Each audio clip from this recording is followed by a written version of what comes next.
सकती। सरकार बनेगी बहुजन समाज पार्टी की। ये तो अपना अपना दावा है कुलवाल साहब, ये कोई भी कह सकता है कि सरकार हमारी बनेगी जब रिजल्ट आने जब देख लीजिएगा ना। हाँ, रिजल्ट आने जब दिखा देंगे आपको। ये बात सही है कि जब 11 मार्च को चुनाव परिणाम आएंगे उसी वक्त इस सारी एक्सरसाइज का पता चल पाएगा। होली के ठीक 2 दिन पहले गुलाल किसकी उड़ती है ये देखने वाली बात होगी। चलिए, समाजवादी पार्टी से विनोद यादव साहब हमारे साथ में। विनोद जी, लगातार ये बात कही जा रही है कि पूरा जो खेल खेला गया है ये बीजेपी की तरफ से खेला गया। ये बीएसपी जो आपके सामने एक पावरफुल तरीके से चुनाव लड़ रही है और फाइट का जो त्रिकोणीय एंगल माना जा रहा है उसमें आप बीजेपी और बीएसपी इनका माना जा रहा है, तो ऐसे में क्या अखिलेश के सामने जो चुनौती है, साइकिल पे सवार तो हो गए इलेक्शन कमीशन के माध्यम से, लेकिन चैलेंज बहुत बड़ा है। उत्तराखंड भी उनके सामने टिकट डिसाइड करने के, समाजवादी पार्टी वहां पे भी है और उत्तर प्रदेश में पूरे 403 सीट के लिए वापस से पूरी कवायद की जाएगी। तो अभी आप उलझन में उलझे रहेंगे कि पहले चरण की अधिसूचना जारी हो चुकी है, इससे बाहर आ पाएंगे? देखिए योगेंद्र जी, मेरा आपसे आग्रह है कि समाजवादी पार्टी की सारी प्रक्रिया साथ साथ चली हुई थी। चुनाव आयोग में जो प्रक्रिया चल रही थी वो अलग थी। उसके अलावा आदरणीय अखिलेश जी सारे अपने सिस्टम को पहले से वेल सेटल कर रहे थे। सारे जो गठबंधन की बातें वो भी पहले से चल रही थी। उन गठबंधन की बात आ रही है वो उसमें ये किससे होगा, कैसे होगा, सब बातें अलग से चली हुई है। ये नहीं है कि भाई आज चुनाव आयोग की तरफ से जो चुनाव आयोग ने जो घोषणा की कि भाई समाजवादी पार्टी के राष्ट्रीय अध्यक्ष अखिलेश जी होंगे, उससे पहले सब सिस्टम चला हुआ था, सारी तैयारियां थी प्लानिंग से। ये ऐसा नहीं था कि कैंडिडेट कौन बनेगा या नहीं बनेगा, ये चुनाव आयोग की घोषणा के बाद तय हो रहा है। ये सब पहले से तय हो रही थी, लिस्ट बनी हुई थी, सब तैयार थी। उत्तराखंड का जहां तक आपने प्रश्न किया, उत्तराखंड के अंदर भी उम्मीदवारों की सूची पहले से तैयार हो चुकी है, घोषणा हो चुकी है, सिर्फ सिंबल उनको अलॉट होने हैं। चलिए, तैयारी पूरी बता रहे हैं, लेकिन कांग्रेस के साथ में गठबंधन की जो चर्चाएं की जा रही हैं, लोग तो ये कदम आगे बढ़ के कह रहे हैं कि डिम्पल और प्रियंका शेयर करेंगे मंच और उससे एक बार वापस से इलेक्शन में जो दौर देखना चाह रहे हैं आप लोग गठबंधन का, उसमें आगे बढ़ सकते हैं, क्योंकि वहां ट्रायंगल माना जा रहा है। अगर कांग्रेस आपके साथ गठबंधन करती है, बीएसपी और बीजेपी तीनों का एक त्रिकोणीय संघर्ष का एक उम्मीद करके चल रहे हैं, ऐसा हो सकता है वहां पे, तो क्या माना जा सकता है कि कांग्रेस के साथ आप लोग हाथ मिला रहे हैं? नहीं, देखिए गठबंधन की बात केंद्र के सामने आ रही है और उनका ये बातचीत बार बार ये अखिलेश जी भी कह चुके हैं, आज आदरणीय गुलाम नबी आजाद जी भी कह रहे हैं। तो गठबंधन का कांग्रेस से जहां तक आ रहा है, कांग्रेस का तो अभी भी आ रहा है कि कांग्रेस से हो रहा है। दूसरे के साथ में आप लोगों का कोई भेद नहीं है, क्योंकि कांग्रेस से सीधी टक्कर आप लोगों की रही है और मुलायम सिंह यादव जब सत्ता में आए थे तो उस वक्त कांग्रेस को साइडलाइन करके आए थे। वो अभी कहीं ऐसा तो नहीं है कि समाजवादी पार्टी और कांग्रेस के बीच में वो दूरियां अभी भी हों, या उन्हें पार्ट करने की कोशिश नहीं? देखिए, कि एक ऐसा अवसर मिला है कि जिसमें दोनों साथ मिल सकते हैं। राजनीति में योगेंद्र जी कई तरह, जब हर चुनाव होता है तो हर चुनाव की अलग परिस्थितियां होती है। इस चुनाव में जो सांप्रदायिक शक्तियां है उनको रोकने के लिए एक बड़ी, तो सबसे बड़ा एजेंडा यही है बिल्कुल पार्टियों का, बिल्कुल सांप्रदायिक ताकतों को रोकना है। नरेंद्र मोदी ने जिस तरह से देश के किसान को, गरीब को, मजदूर को लाइन में खड़ा करके जिस तरह से 125 लोगों की जान ली है और जनता जिस तरह से पीड़ित है, आज 70-72 दिन होने के बाद भी आज देश के नागरिक को उसका खुद का पैसा बैंक से नहीं मिल पा रहा, ये इतनी बड़ी समस्या है, इसको नकार नहीं सकते। हमारे साथ बीजेपी इससे पीड़ित होगी। देखना आपके पास भी आऊंगा।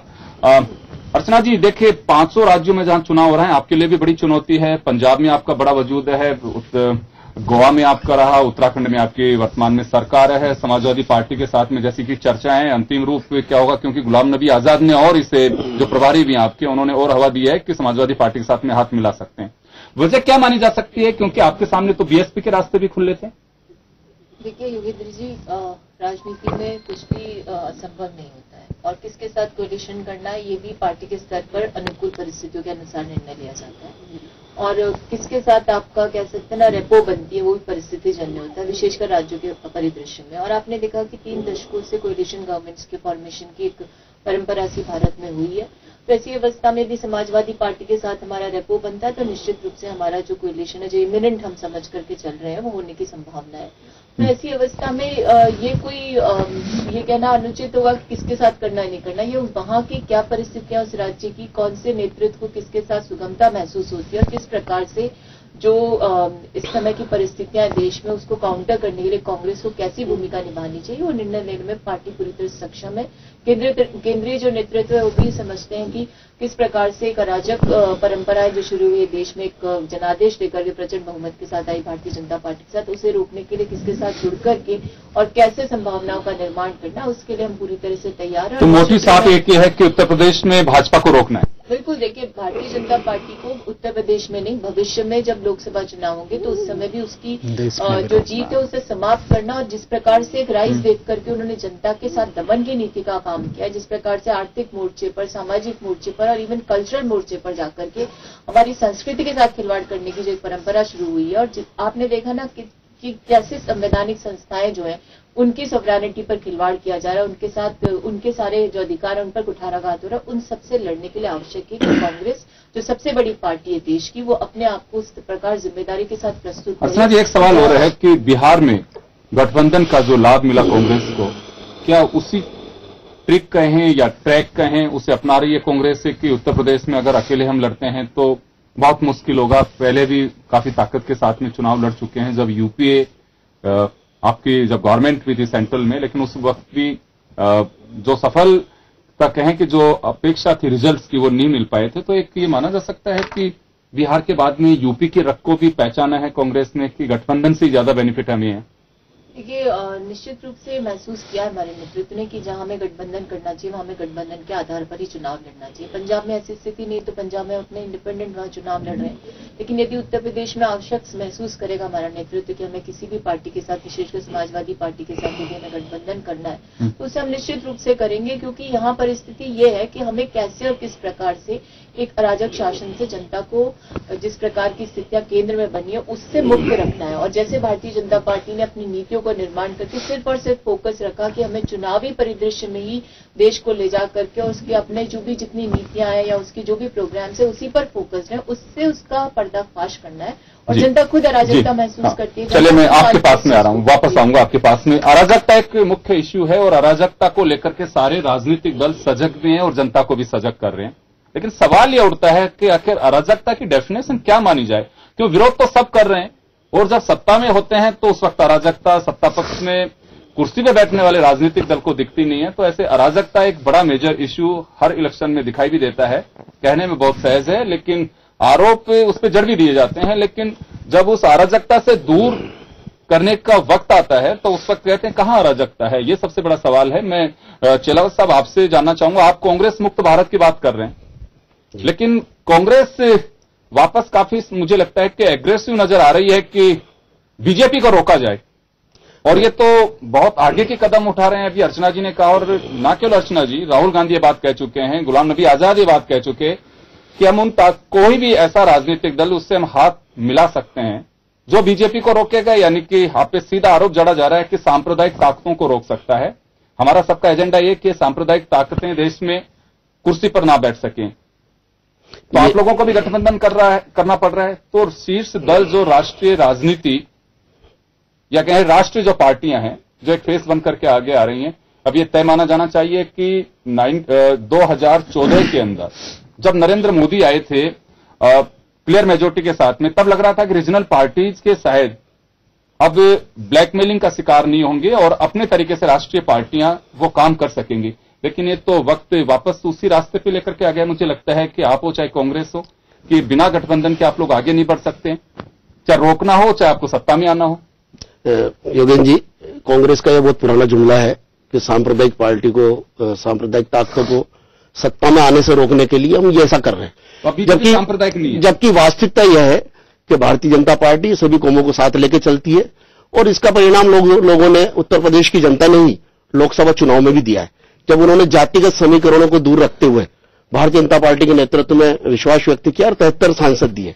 दूसरी बात मैं कहना चाहूंगा, कांग्रेस के लिए इससे बड़ी और दुर्भाग्य की क्या बात होगी कि जब कांग्रेस का शीर्ष नेतृत्व जिस उत्तर प्रदेश से आते हैं वहां पर उनको समाजवादी पार्टी जैसी एक प्रादेशिक पार्टी के साथ में गठबंधन करके मात्र कुछ चंद सीटों से समझौता करना पड़ रहा है। जहां सोनिया गांधी जिस प्रदेश को लीड करती है, राहुल गांधी जिस प्रदेश को लीड करते हैं। उसका जवाब मेरा भी सवाल था, आपका जो सवाल है आप आरोप लगा रहे हैं, मेरा तो सवाल था अर्चना जी से। उन्होंने सीधा कहा कि देखिए हम वक्त को पहचानते हैं, हमें जो जनता फेस कर रही है उस प्रॉब्लम को रोकना है। बिहार में भी इन लोगों ने समझा तो बिहार में गठबंधन किया लालू और नीतीश के साथ में। योगेंद्र जी वही एक वजह समाजवादी पार्टी के साथ में बता रहे हैं। नहीं, योगेंद्र जी क्या है कि जो ताकतवर होता है उसी के खिलाफ छोटे लोग संगठित होते हैं, और निश्चित रूप से इससे ये भी द्योतक हो रहा है कि भारतीय जनता पार्टी राजनीति में छोटा बड़ा कोई होता है? नहीं, छोटे दल की बात कर रहा हूं मैं। छोटे दल संगठित होते हैं और इसका ये प्रमाणित हो रहा है कि उत्तर प्रदेश के अंदर भारतीय जनता पार्टी और केवल भारतीय जनता पार्टी एकमात्र ऐसा दल है जो आज की तारीख में सरकार बनाने के लिए और बढ़ रहा है।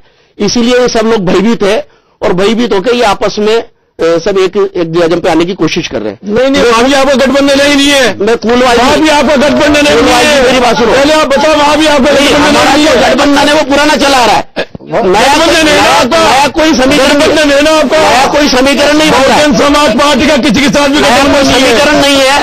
कांग्रेस आज जो कर रही है वो अवसरवादी राजनीति की श्रेणी में आता है। कांग्रेस आज जब उनको लग रहा है कि हम 24 से 28 जो सीटें हमारे पास में शायद हम उसको वापस नहीं जीत पाएंगे, इसलिए वो समाजवादी पार्टी का कुर्ता पकड़ के पल्लू पकड़ के वो आगे बढ़ना चाहते हैं। अपना पक्ष रखना है। पार्टी की क्या स्थिति? कुलवाल जी, आपने एक आरोप लगाया था, मुझे आपको भी जवाब देना है।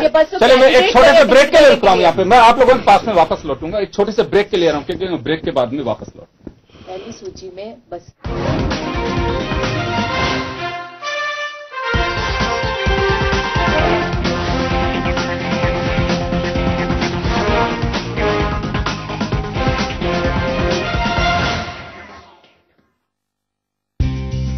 आपका मनपसंद चैनल जन टीवी अब देखना हुआ और भी आसान।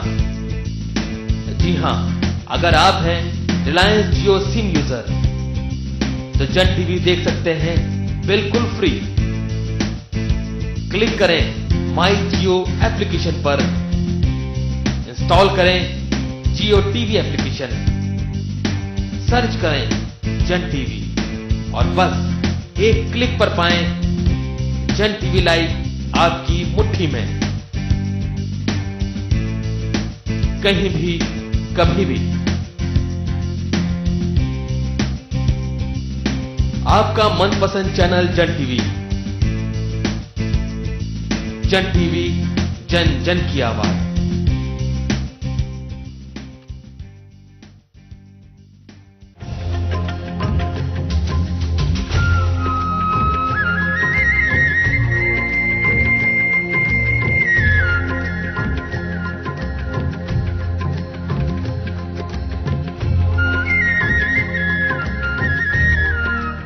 महाश्रमण जी के दिए गए प्रवचन के कुछ अंश रोजाना सुबह 7 बजे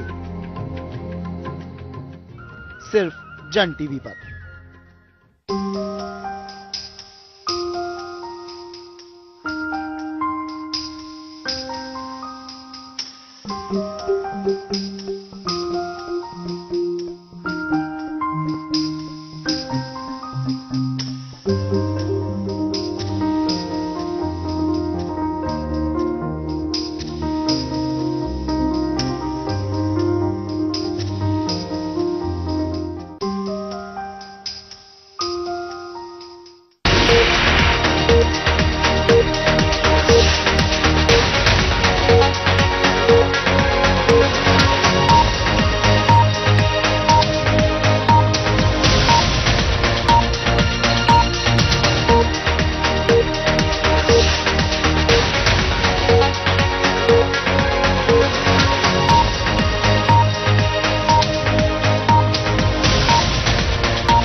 ब्रेक के बाद एक बार फिर आपका स्वागत है। आप देख रहे हैं खास खबर और हम चर्चा कर रहे हैं 5 राज्यों के विधानसभा चुनाव को लेकर के।